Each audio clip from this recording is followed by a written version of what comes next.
Beautiful, don't you think? What? The sunrise. Terrific.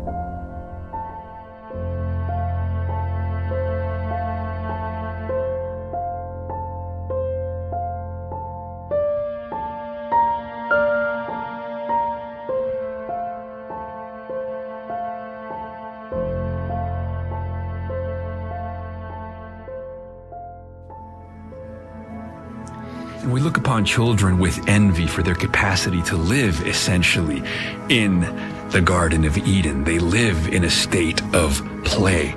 They're wrapped inside their own imaginations. And as adults, we outgrow this. We grow stiff and we grow bored.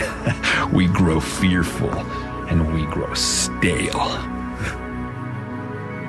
We crave these kinds of experiences that awaken the mind's attention from the lethargy of custom and the film of familiarity and redirect it instead towards the wonders of existence.